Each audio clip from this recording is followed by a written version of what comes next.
कि US Iran के इस पीस टॉक में कुछ भी नहीं निकला, सब कुछ पीसेस में बंट गए। आई मीन पीस हो गया। Vice president JD Vance Pakistan से वापस जा चुके हैं। उन्होंने जाने से पहले क्या कहा वो सुनिए। We've had a number of substantive discussions with the Iranians. That's the good news. The bad news is that we have not reached an agreement.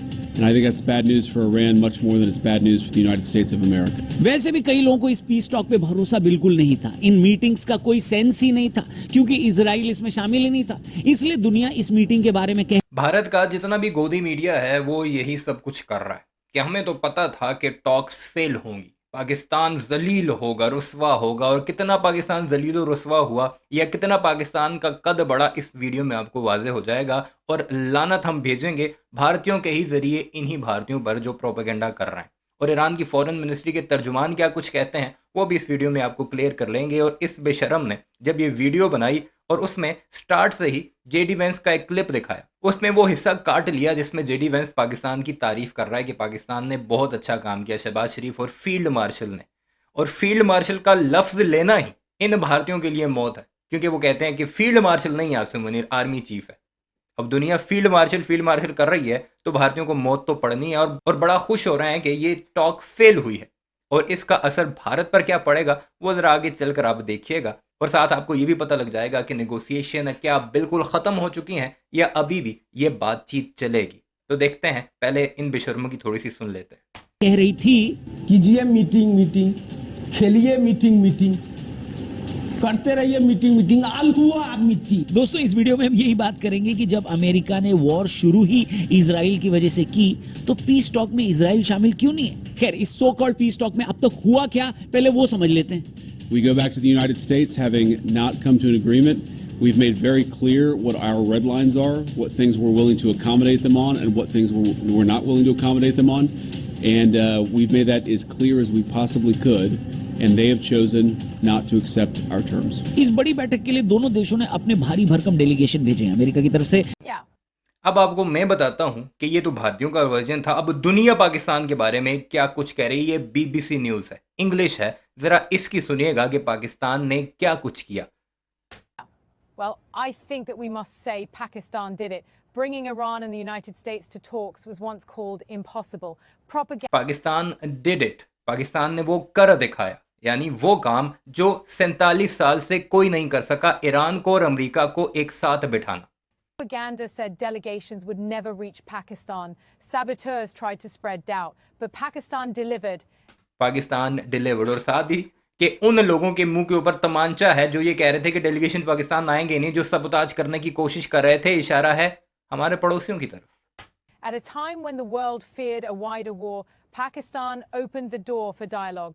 No matter what the final result is, this is already a huge win for Pakistan. No matter what the final result is, Pakistan wins. ये कह रही है correspondent किसकी, BBC news की। पाकिस्तान ने वो कर दिखाया और पाकिस्तान का कद बहुत बढ़ चुका है। ये सुनो बेशर्मो, गोदी मीडिया को छोड़ो।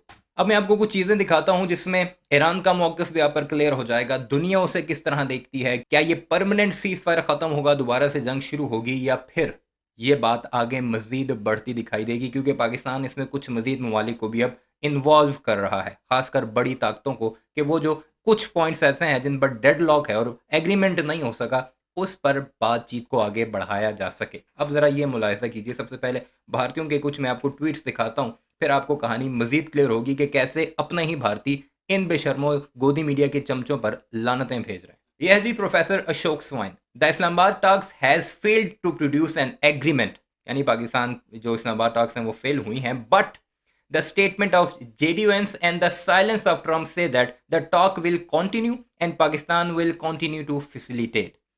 यानी पाकिस्तान मजीद इसे फैसिलिटेट करेगा, कोई जंग शंग नहीं हो रही। The US is desperate to get a face saver. Netanyahu is the spoiler and Iran holds the key. Rajdeep Sardesai, ये बड़ा नाम है भारतीय सहाफत का, वो लिखता है interesting, I see a number of netizens are happy that US-Iran talks have not resulted in a breakthrough. अपने ही लोगों के बारे में कह रहा है कि कुछ चवल लोग खुश हो रहे हैं कि ब्रेक थ्रू नहीं हुआ। I don't know what to be happy about, मुझे नहीं पता कि क्यों खुश हो रहे हैं। Is it vicarious player because talks are being held in Pakistan, Islamabad, क्या ये टॉक्स इस्लामाबाद में हो रही हैं इसलिए वो इतने ज़्यादा खुश हैं? Isn't it our national interest to have an early end to the conflict? क्या ये भारत का इंटरेस्ट नहीं है कि ये जल्दी जल्दी ये सारा कॉन्फ्लिक्ट खत्म हो? Talks can be held in Timbuktu or anywhere. Surely ending the war matters then. Who is hosting the dialogue? No, think. यानी उन्हें कह रहा है ज़रा सोचो, दिमाग में कुछ डालो, किसी भी जगह टॉक्स हों, कॉन्फ्लिक्ट ख़त्म होना चाहिए, ना खुश हो अगर ये टॉक्स फेल हो रही हैं, यानी लानतें भेजी जा रही हैं अपने ही गोदी मीडिया। मौरियो नाफल एक सहाफ़ी है, वो लिखता है Iran foreign minister spokesperson after peace talk fail. उसने क्या कहा? On a number of issue we reached understanding, यानी बहुत सारे इश्यूज़ हैं जिन पर हमारी अंडरस्टैंडिंग हो चुकी है। On 2 or 3 key issues our positions remain apart and ultimately we didn't reach agreement. 2 से 3 इश्यूज ऐसे हैं जिस पर हमारी नहीं हो सकी बातचीत क्लियर, इस वजह से एग्रीमेंट नहीं हो सका। नीचे उसने लिखा है डिप्लोमेसी नेवर एंड्स, यानी सफारतकारी ख़त्म नहीं हुई यहाँ से। अभी अब रेयान रोज़बियानी है, ये इसका इंटरनेशनल जर्नलिस्ट है, इसका आप पॉज करके पूरी बात पढ़ सकते हैं जिसमें टोटल जो है उसने ईरानी फॉरेन मिनिस्टर के जो तर्जुमान है उनकी डिटेल लिखी है कि उन्होंने ईरानी टीवी से क्या बात की, जिसमें वो ये वाजे कर रहे हैं कि 22-24 घंटों में एग्रीमेंट नहीं हो सकता दो बड़ी ताकतों में, दो ऐसे ममालिक में जो एक लंबे अरसे से आपस में लड़ रहे हैं, और ये टॉक्स काफ़ी जो हैं सूदमंद साबित हुई, इसमें डिप्लोमेसी आगे बढ़ेगी। पूरी डिटेल आप पास करके पढ़ सकते हैं। अशोक स्वाइन क्या लिखता है? I am not a fan of Munir और Sharif but the way they are planning the role as a host of Islamabad talks meeting and greeting the foreign leaders with grace and dignified manner, it will make any Pakistani happy. No jumping, no hugging, no खीखी like their Indian counterpart Modi. यानी Ashok swine कह रहे हैं कि मैं fan नहीं हूँ शहबाज शरीफ और आसिम मुनीर का, लेकिन जिस तरह उन्होंने टॉक को होल्ड किया, जिस तरह उन्होंने फॉरेन डेलीगेशंस को रिसीव किया, उन्हें रिस्पेक्ट दी, और जिस ग्रेस और डिग्निटी से पूरी टॉक्स को होल्ड किया, उस पर हर पाकिस्तानी को खुश होना चाहिए। दूसरी तरफ मोदी क्या करता है? खीखी करता रहता है, कभी जंपे मारता है, कभी उन्हें फेक जफियां डालता है ज़बरदस्ती की, या फजूल के दांत निकालता रहता है। अब ये वीडियो देखिएगा, एक छोटा सा क्लिप है। ये हैं कांग्रेस के लीडर, वो इस सारे मामले पर, ऐसे फेल होने पर क्या कुछ कह रहे हैं और भारत के बारे में क्या कुछ फरमा रहे हैं। बड़ा दुर्भाग्य है अगर शांति वार्ता असफल होती है तो मुझे लगता है कि फिर से युद्ध शुरू होगा, जो मानवता के लिए बहुत ज्यादा घातक हो जाएगा। लेकिन क्या टर्म्स कंडीशन अमेरिका के थे, क्या ईरान के थे, उसका खुलासा हो जाए तो कुछ कमेंट किया जा सकता है। लेकिन एक बात जरूर है कि ये जो ईरान और अमेरिका का वार्तालाप शहबाज शरीफ और आसिफ मुनीर ने कराया पाकिस्तान में, इस्लामाबाद में, उससे भारत की भद्र बहुत पिटी। भारत का गौरव गिरा बहुत, जो कि एक आतंकवादी देश, कंगला देश, वो आज ग्लोबल लीडर हो गया। वो अमेरिका जैसी बड़ी महाशक्ति को अपन यहाँ बैठा लेता है। अगर शायद थोड़ा सा भी ऐसा हुआ होता तो भारत के सारे सड़कों पर आरएसएस, बीजेपी इसमें नंगा नाच करते और राम के ऊपर भी मोदी को रख देते, चाहे कुछ होता या ना होता। तो ग्लोबल पॉलिटिक्स में हम बहुत मात खा गए। तुम लोग अभी भी नाचो कि पाकिस्तान एक कंगला देश है, पाकिस्तान एक भिखारी देश है, आतंकी देश है, यही तुम चूरन बेचते रहो और यही सोचते रहो पाकिस्तान कहां से कहां पहुंच गया। अल्हम्दुलिल्लाह जंग लड़ी है, 40 दिन लगातार ये जंग लड़ी है, और इस जंग में ये दिखाया है कि अमेरिका और इजराइल उसका कुछ खास बिगाड़ नहीं पाए। सबसे बड़ी बात होती है नीयत। अमेरिका आया जरूर था बातचीत करने के लिए, लेकिन प्रोफेसर मरांडी, जिनके बारे में आप लोग जानते हैं, ईरान के आप कह सकते हैं वो अघोषित प्रवक्ता हैं, स्पोक्स पर्सन है, एक तरह से सरकारी नहीं है लेकिन स्पोक्स पर्सन है। उनके वीडियोस आपने देखे होंगे, उनके इंटरव्यूज देखे होंगे। अमेरिका, इंग्लैंड और इन जगहों के पत्रकार उनके सामने पानी मांगते हैं।